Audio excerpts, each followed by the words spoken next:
Welcome back, everybody, to the live webinar here at the BINA. On Monday, we focused on the custom of Tashlich, where it comes from, what are the sources, who are the opponents against that custom, and the reasons for it. Today, we will focus on a second widespread custom done in this month of Tishrei, the custom of Kapporos. Kapporos literally means atonement. First of all, what is the custom? What are we discussing here? On Erev Yom Kippur, on the day before Yom Kippur, in many communities, it is a custom to get up very early. Some people do it the night before, to take a chicken, swing it around your head, and say 3 times, Ze Chalifasi, Ze Kaporosi, which means this chicken is my exchange, this chicken is my atonement, this chicken will go and be killed, and I will live a long life. That's the words which are said either in Hebrew when you put the chicken around your head. Now, before I go on and deal with what the source of this custom is, who is opposed to it, what is the reason for the custom, let's first of all deal with the elephant in the room. The issue of cruelty to animals. Now, I just want to touch on this briefly, because the issue of killing animals for the sake of human life, for the sake of human benefit, was already discussed in another webinar titled Torah's View on Animal Rights. So if you want to have a look over there, you can hear much about that topic, about killing animals for the sake of human beings. In terms of the way that the chickens are treated during Kapporos, well, the problem is not with the custom, the problem is with the people who are treating the chickens that way. 100% it is wrong to treat chickens in a cruel manner, put them in a way that they are uncomfortable and they can't breathe, etc., etc. That is not the way the custom needs to be done, and that should be stopped. In terms of swinging the chickens doesn't mean swinging it in a wild swing around your head, which is obviously totally disgusting to the chicken. Rather, gently lifting up the chicken in a nice way and just making a slow motion around your head should cause no pain and discomfort to the chicken. So again, if there's a problem with cruelty to animals here, the problem is not in the custom, the problem is perhaps the way people are doing it, and in fact, wrongly. Now that we have dealt with that issue, let's discuss the minhag itself, the custom itself. This custom is discussed very early on in the earliest halachic authorities, in the post-Talmudic era, the Gaonim. In most Ashkenazi communities, this custom was accepted. The Ramah, one of the greatest Ashkenazi sages, who wrote footnotes on the Shulchan Aruch, the Code of Jewish Law, writes clearly that this is a custom which we do on Erev Yom Kippur. We take a chicken and we do Kapporos. By the Sfardim, it was a different story. The Rashba, one of the Rishonim, one of the early commentaries on the Talmud, writes against this custom in the most sharpest of terms. He calls it Darkei Ha'emoiri. Darkei Ha'emoiri means that this is the ways of the non-Jews and we have to totally stay away from it. We are supposed to be different. And he puts this in that category. He writes that the origin, according to him, of this custom is from a custom which many people used to do, not necessarily Jews, that when somebody was sick, if there was when a child was born, they would hang on the doorpost of the room where the child was a chicken head, and that was supposed to be some sort of protection, some sort of superstitious protection for the child. He says that's utter nonsense, and Darkei Ha'emoiri, it's the ways of the non-Jews to go after such superstitious thing, in his times at least, and therefore he prides himself that he merited to abolish this custom in his city, although he does note that there were great halachic authorities who did agree with this custom, but he is totally against this, and he again prides himself, he's proud of himself that he managed to abolish this custom from the place where he lived. The Beis Yosef, the author of the Code of Jewish Law, who is one of the foremost Sephardi halachic authorities, brings this Rashba and rules like him that we should not be doing this custom of Kapporos because it is some superstitious thing that has no connection to our religion. Those are the two opinions. Now, after that came the Arizal. The Arizal, the leading Kabbalist of all times, although he was a Sephardi, he actually adopted this custom.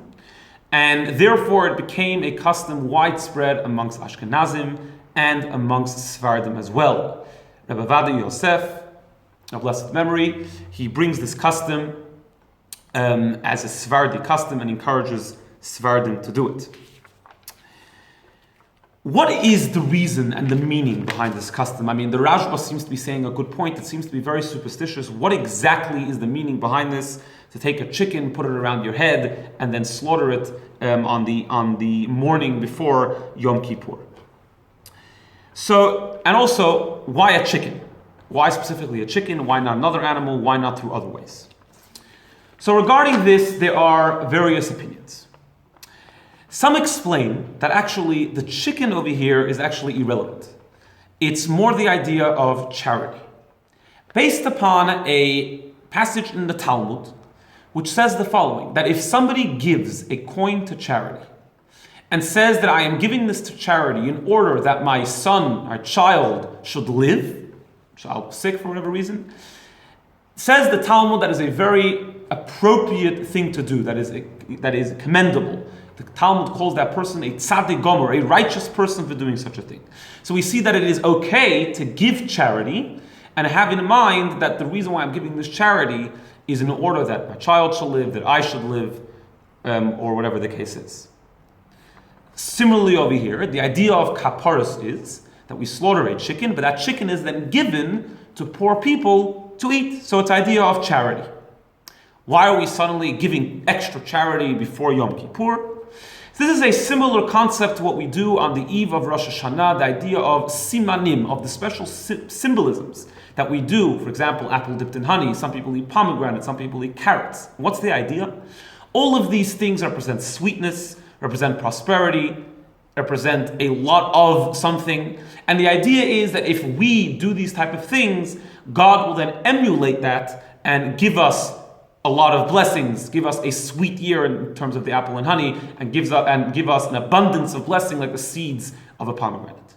So too, when we take a chicken on the eve of Yom Kippur, the morning before Yom Kippur, and we give it to a poor person, the idea that is that just as we have given charity, so too God should then do charity and give charity to us.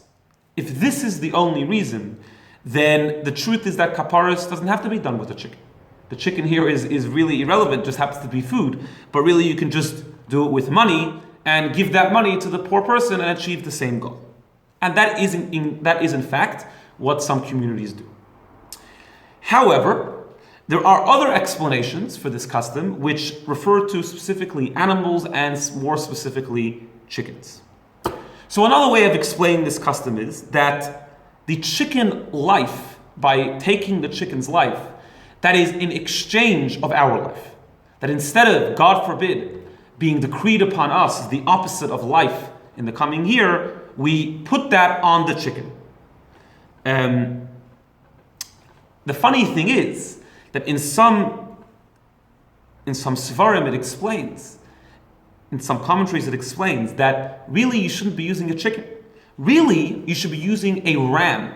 Now, either they were very strong in those days and able to lift a ram and lift it upon their head, or that part wasn't part of the custom. But either way, the idea of slaughtering a ram reminds God of the story of the binding of Isaac, where Abraham took his only son Isaac and was about to offer him on the altar, and God told him, don't kill your son, kill the ram instead. Therefore, that's the same concept that we're trying to achieve over here, that we're telling God, instead of decreeing, God forbid, the opposite of life on a person, let that decree then go on the animal instead. Why chicken then, if it's supposed to be done with the ram? So according to this explanation, the way these commentaries explain is that in those days at least, it was more common to have chickens in your backyard than to have rams. So therefore it became the custom to use a chicken because that was more available. However, ideally, he says you should use a ram. However, some people say specifically a chicken. In other words, even ideally, it should be a chicken. Why? Because another way of saying the word chicken in Hebrew is gever. Gever can also mean a man, a person. So therefore, if you want to exchange a person's life with another's life, what better thing to use than something that is actually called with the name gever, which can also mean a person? That's one way of explaining it. The Arizal explains this idea more Kabbalistically. The word gever comes from the same word as gevura, which means strictness, severity, judgment. And of course, before Yom Kippur, which is the day of judgment, we want to, so to speak, cut off the energy of judgment and instead increase the energy of kindness, of chesed. So therefore, the idea is to take a chicken, to kill that chicken, thereby representing the idea of killing, so to speak, or doing away with the idea of harsh judgment and instead bringing in God's infinite kindness. In fact, the Arizal says that if that's the case, the main atonement here, the primary atonement aspect here is actually not the charity, is actually the slaughtering of the chicken. The custom is, however, to do both. To use a chicken, slaughter the chicken, achieve that Kabbalistic goal of sort of cutting off the idea of judgment, and then also giving either the chicken itself or the equivalent of the chicken to charity, to poor people. So in both of these ways, we should achieve an atonement on ourselves. Just some practical details in this custom. The way that this custom is done is that a man takes a chicken, a woman uses a hen, a female chicken, a woman who is expecting a baby. Some people have a custom that she takes 3 chickens, one for herself, a female, and one just in case the baby is a boy, and one just in case the baby is a girl. If you're in a place where they're actually slaughtering the chickens, and you can actually watch it happen, then there is an important mitzvah, an important commandment which you don't usually get to fulfill, which is the commandment of kisui hadam, covering the blood of an animal, of certain animals which you have slaughtered.